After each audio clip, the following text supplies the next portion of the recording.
Hey everyone, thanks so much for tuning in to the debut episode of the Both Ears podcast. Today we're going to be listening to Halfway Heroes. This story is about Jerry, who is a counselor at a halfway home for supervillains. Jerry is part of a pilot program that is attempting to reform a handful of supervillains in the hopes that they can reintegrate into society, not to mention overcoming a plethora of their personal issues. Everyone have both ears engaged? Ugh. Where'd you even get a tomato? Were you just eating this? Alright, shut up! The show's starting. Have a little respect. The Fox House, a run-down red brick home. The yard is covered in weeds, surrounded by a metal fence, encompassed by a lower-class suburb. Dick, a 50-year-old overweight man with a crew cut, guard uniform, shades, and a holstered stun gun sits in the guard station next to the gated entrance, watching the news while working on a crossword puzzle. Our very own premier super team, the Terra Guard, has just defeated a giant alien machination. We join them now as their leader, Mr. Marvelous, accepts an award from the president. Thank you, Mr. Marvelous, for everything you do for the greatest country in the world, the United States of America. Thank you, Mr. President, but there is no way my team and I, specifically I, could have done this without your help. 7 letters across. Starts with a V. A super blank. A super villain.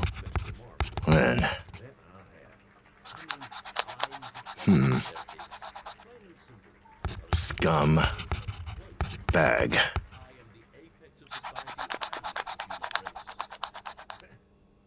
Piece of shit. Shit. Too many letters anyway.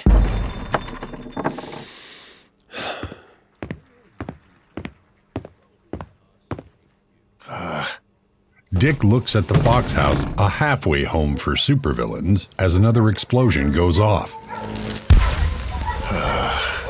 filling the house with light beams.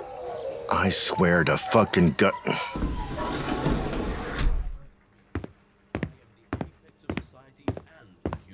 Don't worry, Mr. Marvelous. I got it. You stay focused on the real problems.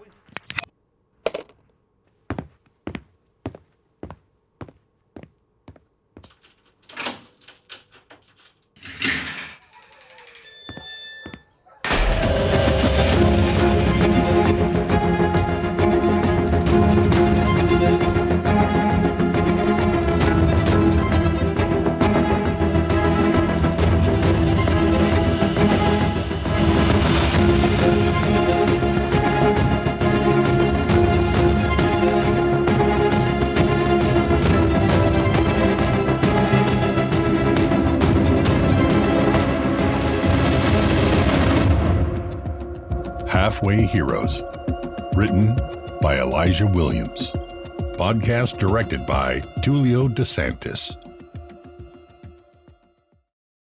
Jerry Knowles, the sole counselor at the Fox House and our protagonist.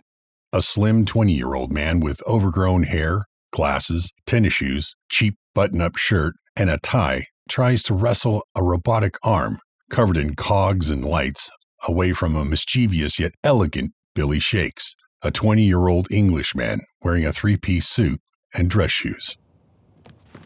Let me have it, Jerry. Huzzah! You can't just take his arm. Forsooth. I do not take. I merely apparate. Gone now to appear at a later date. Make no mistake, for I... Stop rhyming! Electric Eye, a cyborg with a missing arm, walks into the room. Billy, give it back to him. Or what? You'll refuse to listen to my problems. Don't be a dick. Give me my arm. Dick enters the room. Speak of the devil. Give it to him. Arm in hand and eye full of sand. give and take to whom I cannot stand.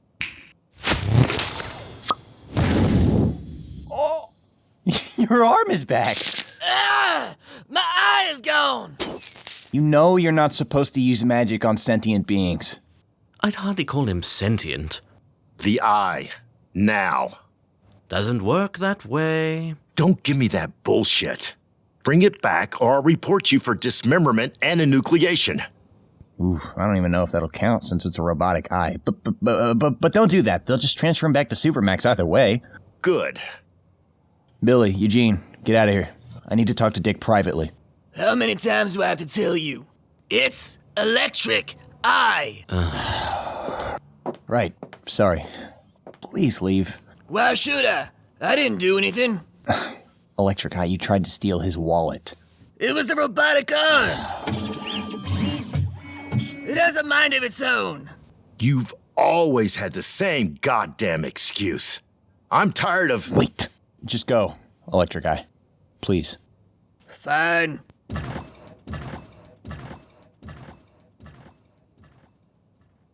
What is your problem? My problem is you're unable to maintain order. You know, maybe stop sabotaging me then.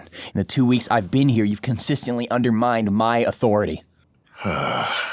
Listen, Jerry, every counselor before you has quit, driven out by these animals. These super criminals have no place in civilized society. They're children, spoiled with power.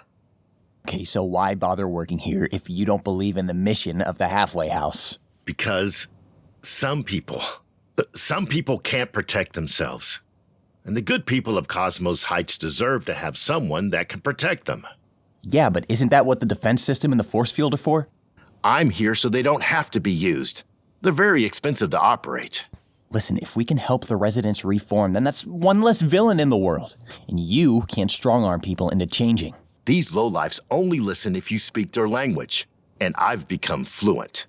Okay, well, at least don't threaten to send them back to prison on drummed-up charges. It doesn't help anything. It wasn't a threat. I'm going to report him. Dick, you know you'll need something to back up your accusation. Like that cyborg freak won't relish the chance to rat him out and get back at that rhyming freak.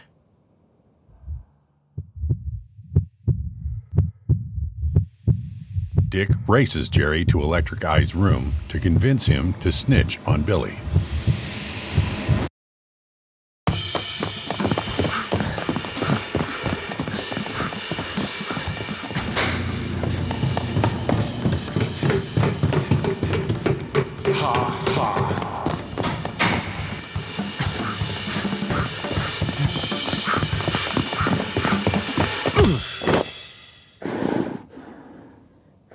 Dick looks up to see Tara, a 30-year-old female minotaur, wearing a tank top and jeans with a hole cut in the back for her tail. Watch where you're going! Sorry, Tora.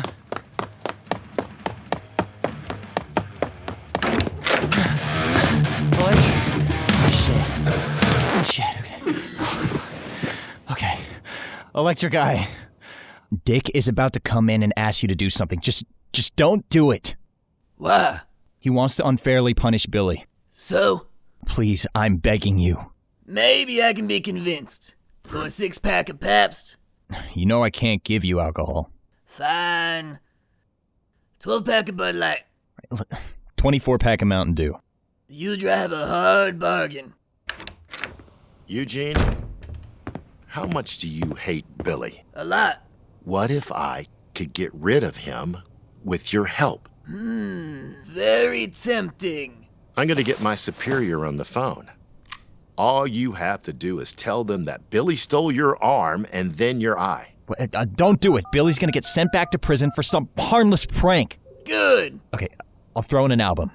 Any album. Dick, what can I do for you? All right, tell him.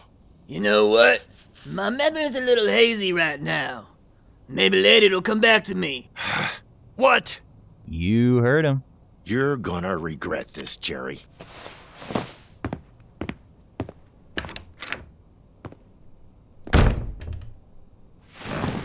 Thank you. I really appreciate it. He shouldn't have called me Eugene. But if I don't get my eye back soon, my memory might start to come back. All right, I'll see what I can do. And I want a signed copy of Heaven in Flames. Vinyl. Jerry goes to the kitchen to talk with Billy.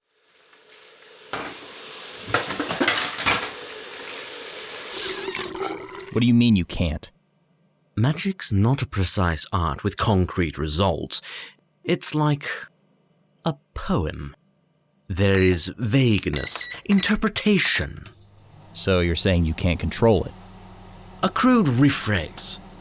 But yes, not entirely. You're a terrible wizard. I'm not a wizard. Wizards are lords of magic. I'm more its jester. But what about you? What do you mean? Why do you care so much about my fate? Are you a noble knight, or do you have more self-serving interests? All I believe is that everyone deserves a chance at redemption. You truly are the yin to Dick's yang. And I really need this job. If I get one of you sent back so soon, that doesn't look good for me. But I do genuinely believe what I said. Sure. I used to create delectable delicacies, dishes infused with symphonies and fireworks. Every meal was an event. Talk about magic. Cosmo Heights Supermax? What could they want? What? Nothing. Sorry.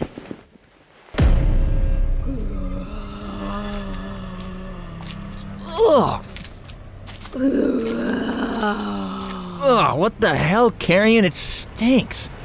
Excuse me while I slip into something more not rotting. I am going to excuse myself before I lose what little appetite I had. Carrion, a sardonic ghost, whooshes out of a severely decomposing body as it collapses to the floor.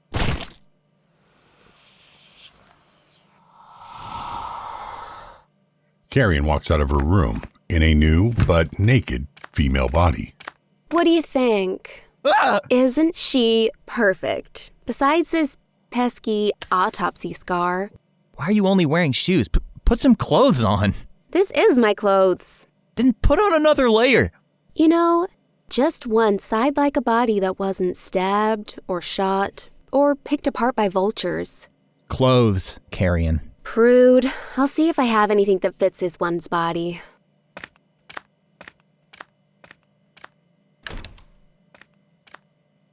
Good God. If only people knew this is what happened to them when they donated their bodies to science. Sorry about earlier. When the rats start setting in, bodies quickly turn Romero. Gave you a good scare though, didn't I? Can you at least clean it up? Only if you help. Fine. You have to get the feet, though. Okay. Okay, 3, 2, 1.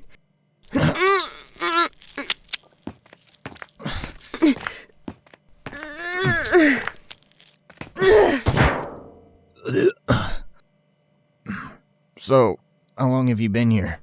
Since the beginning of the pilot program, so about a year and a half. And Dick? He was here when I arrived. And has he always been such a... Dick? Yeah. In your time here, has Billy ever teleported anything of yours before? Oh, yeah. This one time I cut an artery on a brand new bod and it squirted all over him. His new suit was drenched in red, and in an instant all of my blood was gone. Like, in the entire body? Completely deflated while the roof was full-on carry mode. That pissed off Dick something fierce. Why do you think it ended up there? I have a theory that the force field's anti-magic runes that prevent any of his spells from leaving also stop any teleported items from leaving, hence why Dick always manages to find his joints. Interesting. Carrion pulls a chainsaw out of a metal drawer. What is that for? Fun.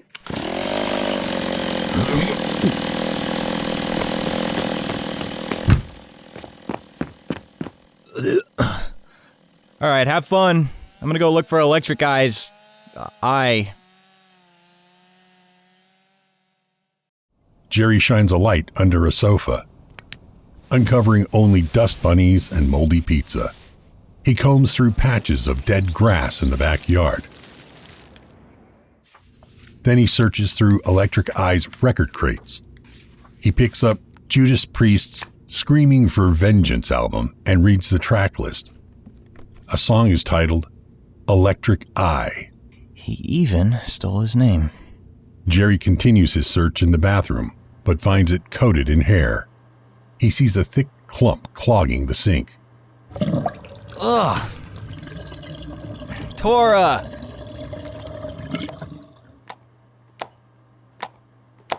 Look. You can't just leave a mess like this. Clean it all right now so that I can find Electric Eye's... It's not mine! What? Yes, it is! Who else's would this be?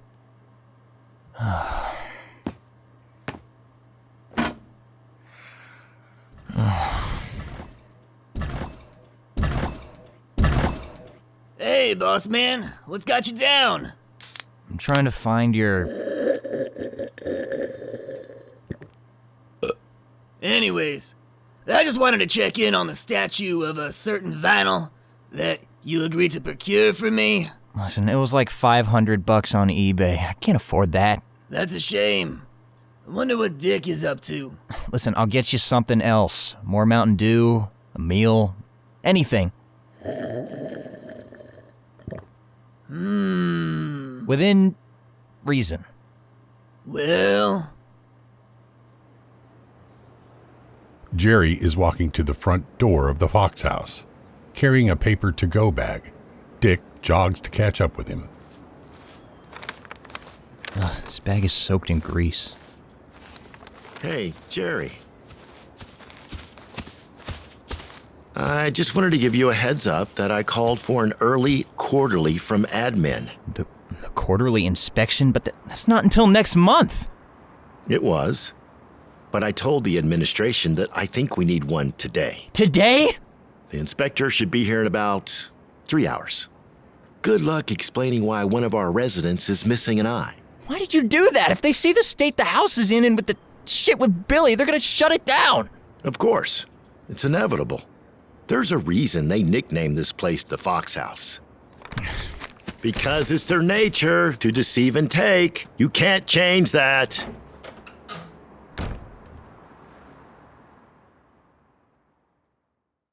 Jerry and Electric Eye are waiting for the others in a circle of mismatched chairs in the living room. Thanks, Jerry. This bird is amazing.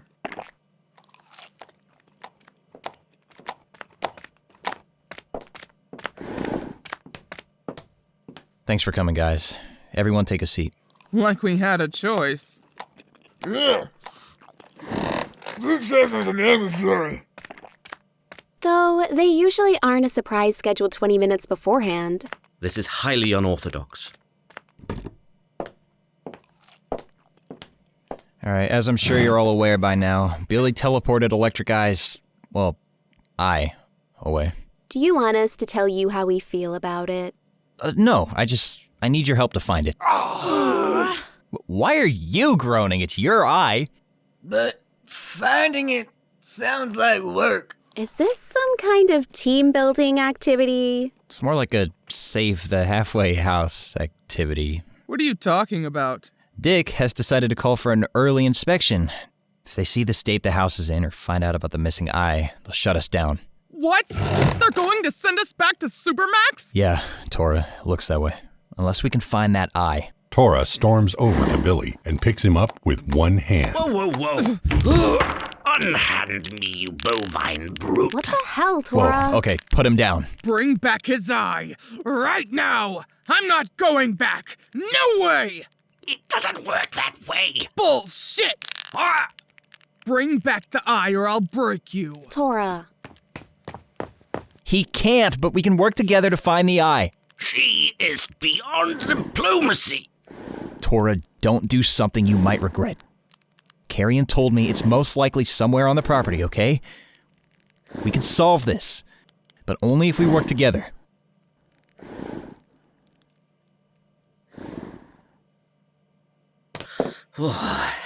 Thank you. Now, I've already searched most of the interior, which leads me to believe it's probably on the roof or in the backyard. I bet it's in the bathroom, under all of Tora's hair. It's not mine! Back up. Hey, Tora, stop. What did we just talk about? Thank you, my shield maiden, for protecting me from this Bavinian oaf. What about that time he zapped away his own dirty underwear? 'Cause he didn't want to do laundry. He never found that. Well, it had to be somewhere within the force field. You know, the force field doesn't really have a floor. So? Anything he's teleported could have ended up, below us. Miles below us, deep underground. What? Tora, don't! Tara charges at Billy, who in turn teleports away, causing Tara to slam Jerry into the wall. What the hell, Tora? Jerry and Carrion are sitting at the kitchen table. Jerry lifts his shirt to reveal a large, dark bruise on his chest. Oof, Tora really did a number on you, huh? Yeah. How bad is it?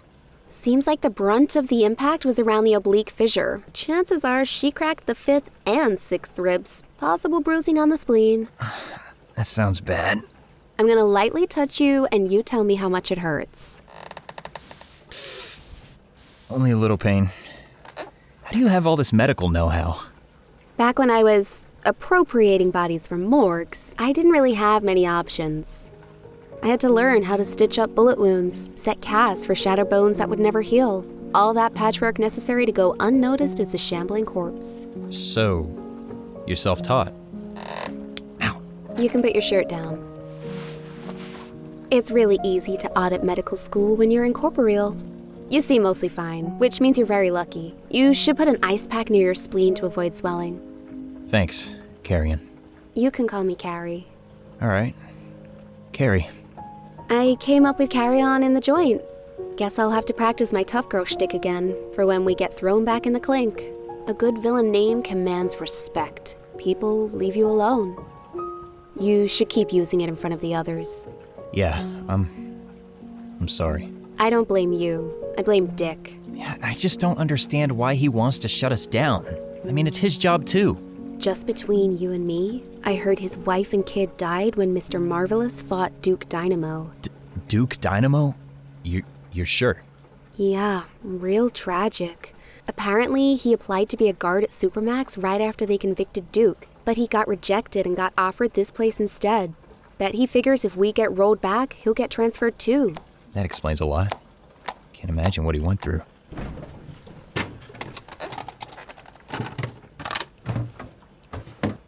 Jerry, we're out of food. You know that's not my job, right? Isn't your job to help us feel better? That's part of it. Well, I feel hungry. We should have one final meal, a nice one together, as a send-off. Forget it. I thought you didn't eat. I don't need to eat. I still like to taste and smell food. It's like listening to music. Not a necessity, but it feels nice. Billy told me he used to make magically infused meals with symphonies and fireworks. Maybe we can get him to do one of those. If he can do that, why can't he just make a meal that brings the eye back? That's it! Carrion, I could kiss you! Oh, it was nothing, really. But you know, if you really wanted to, I wouldn't be... Oh, and you're gone. Billy reads by the window in his room. God. This is preposterous. This Midsummer Night's Dream is incredibly inaccurate. Someone tell this Shakespeare fellow he's a hack. Ah!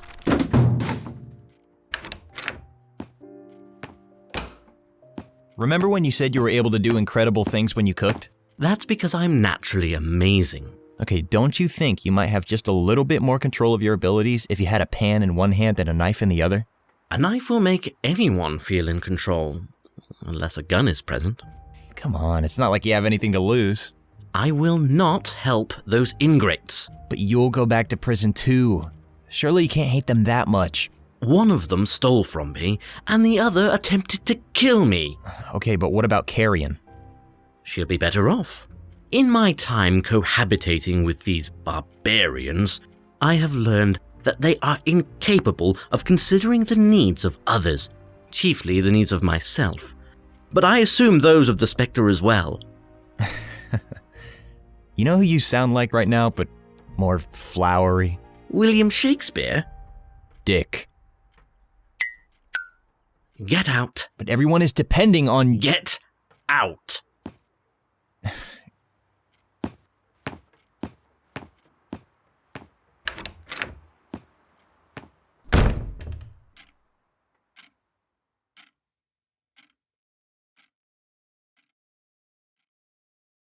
Jerry sits on the floor in the hallway, staring at his phone. A notification reads, "Missed call. Cosmo Heights Supermax." God.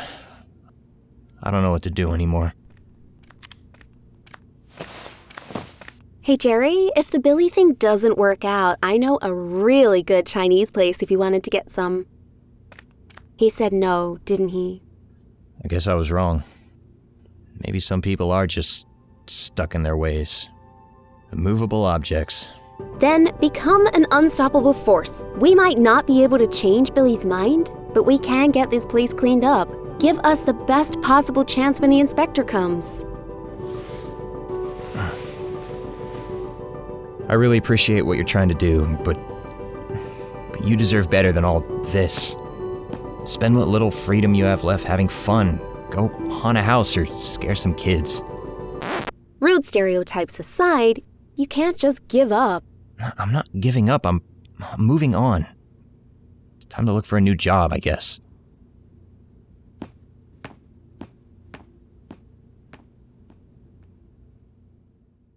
Tara paints a mural of the ocean on an empty wall of her room.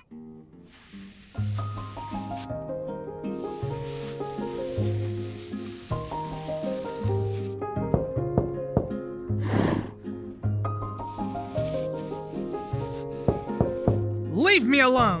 Come on, Tora, it's me. I said no!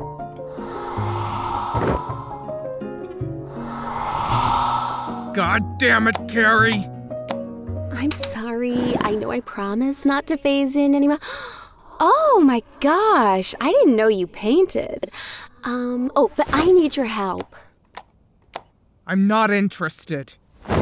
You haven't even heard what I need help with. Fine. I want to clean this place up so that we have a chance at not getting shut down. If you could deal with the hair in the bathroom, then I'll go for the living room. The hair's not mine.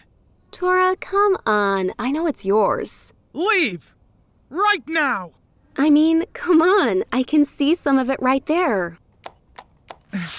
Stop it! Why are you doing this? Wait a second. Are you embarrassed about your hair? No! Shut up! Oh my god. This whole time we thought you were just an asshole. There's no reason to be embarrassed. You don't understand.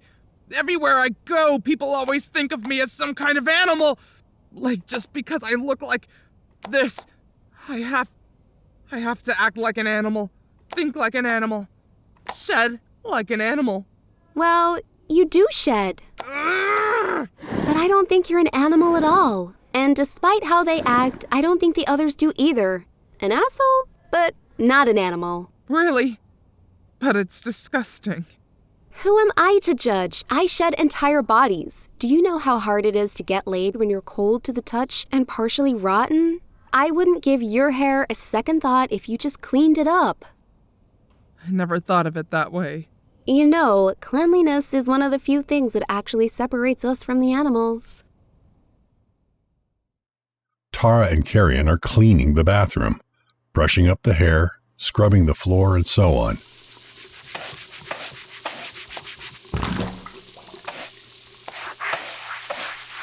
Billy walks past the bathroom,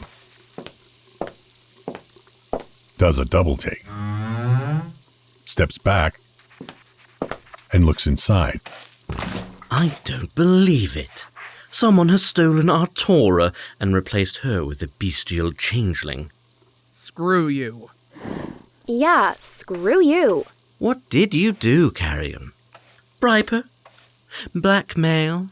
Maybe neither of us want to go back to jail, okay? Either help us clean or get lost.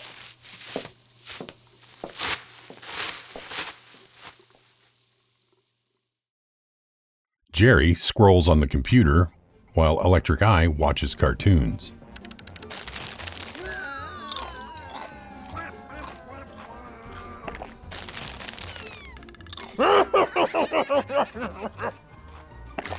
Did you see that? No, sorry, I'm too busy looking for a job before I'm out on my ass. Here, take this. What's this? A recipe for... Wait, does this mean you'll... And the beef better be kosher! Billy reads over a cookbook with a set of measuring cups, vegetables, and ground beef laid out in front of him.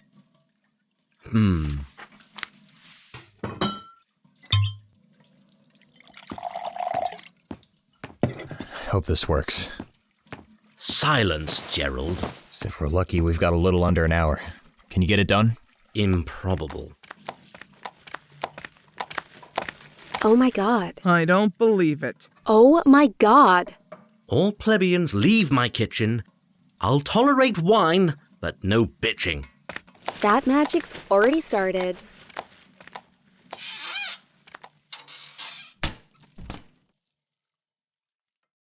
Tara and Carrion work together to clean up the Fox house as Electric Eye lays about, watching TV.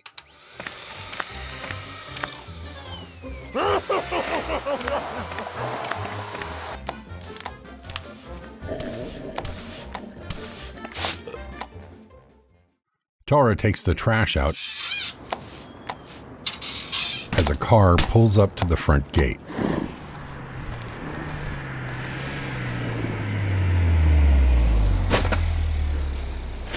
Come on, fit! A woman exits the car. She sports a navy pantsuit, high heels, a tight bun, and a clipboard. Oh shit, the inspector's here. The inspector is approached by Dick as Tara runs back through the kitchen door.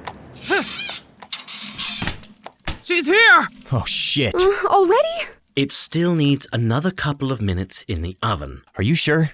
Of course not. A chef never knows how a food is until it's finished. What about the spell? Oh yeah, that too. When will it take effect? Once he's eaten, I think. Dick walks the inspector to the front door.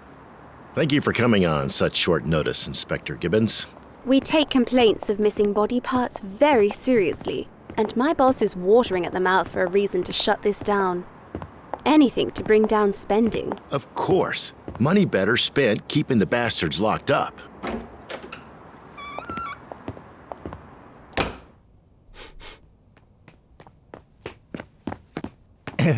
Inspector! You must be the counselor. The one and only. Very clean. Have you implemented some kind of chore system? Nothing locked into place yet, but we're experimenting. What are you writing? Lack of structure. Oh, we were about to sit down to eat. Well, it smells magnificent. Inspector, there's a particular resident I'd like for you... Would you like to join us? Please, don't waste her time with... But maybe just one bite. The three of them enter the kitchen to find Carrion, Tara, Billy, and Electric Eye sitting at the kitchen table. Electric Eye's back is turned to them, hiding his empty socket, while Billy's dish sizzles, ready to be served.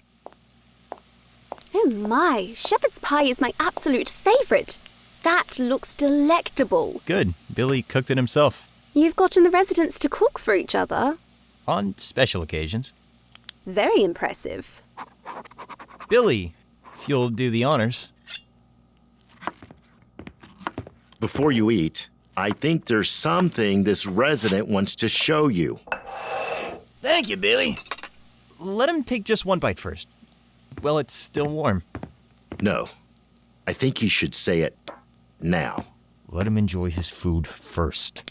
Oh, I just remembered. I forgot his birthday yesterday. Here's a present. A certain record you've been wanting for a while now. Dick drops a first edition vinyl record of Heaven in Flames in front of Electric Eye and leans down to his ear. Choke on that. Heaven in Flames. My vinyl. Show her your socket, and it's yours. I don't understand what is happening. Whatever it is, I guarantee you it is tremendously stupid. Sorry about this, Miss Gibbons. He can be a little shy sometimes. Go ahead and tell her, Eugene. Eugene. Eugene. Eugene. Eugene. Electric Eye takes a bite of the pie, Eugene. and his eye magically reappears in his head.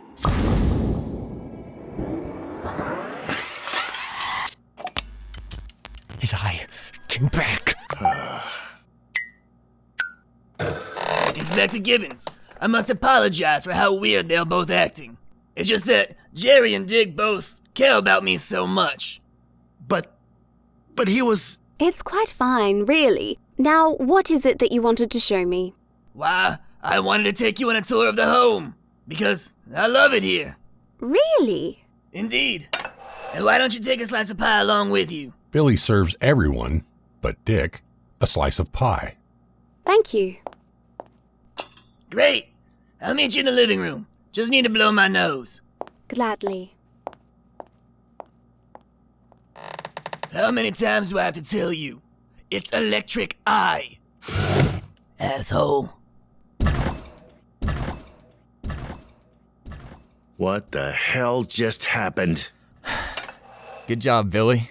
It took an hour, a leap of faith, and $100 out of Jerry's wallet, but you were able to cast one minor spell. Every sonnet starts with a single word. Delicious. It's good. Yeah, tastes great. Abracadabra, alakazam. Please keep saying how amazing I am. You. Me? You. Me? Yes, you. You stuck your neck out for them, and for what? To keep your barely above minimum wage job? I know this is a hard concept for you to grasp, but I did it because I believe in them. Don't think any of these freaks will ever return the favor. They only did this to protect themselves. Dick. Jerry converses with Inspector Gibbons by the front door. So, did we pass?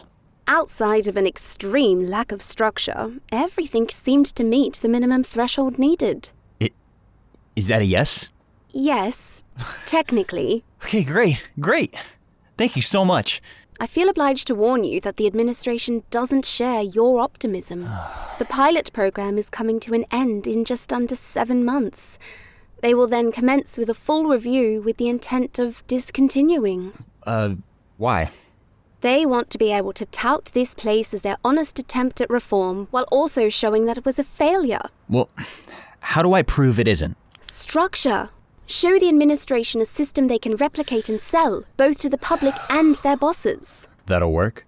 If they don't accept it, you'd have grounds for a wrongful termination suit. Perhaps a class action with the residents too.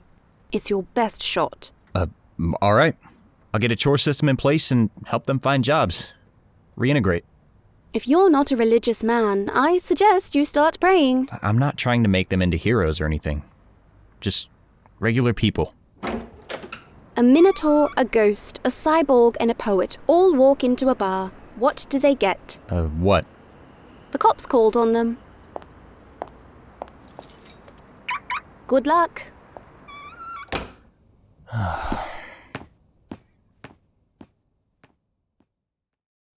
Jerry approaches the guard station, holding a Tupperware container.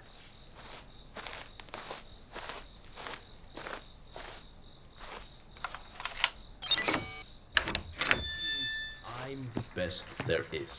Plain and simple. Not a single other hero comes close. I guess they do have a capacity for change, if even for a night.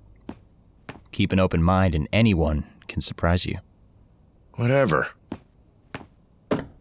Good night.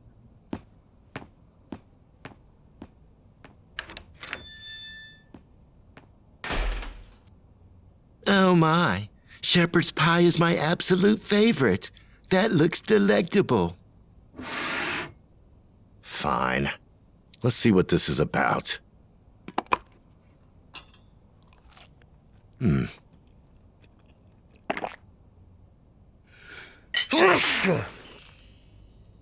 Dick's skin begins to turn blue. Wait. Am I turning blue? God damn it, Billy.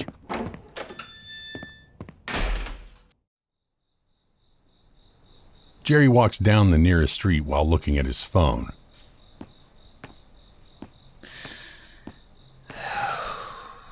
Keep an open mind and anyone can surprise you. Even if he is Supermax. He hits redial on a missed call from a Supermax prison.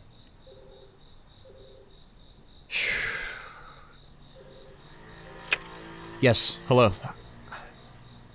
Yeah, I'd like to talk to an inmate. We see a hulking figure blanketed by shadow. He meditates on the floor of his cell while crackling with raging electricity.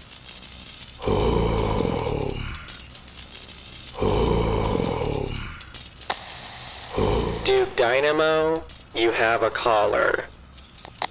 A small slot in his cell opens up to reveal a phone.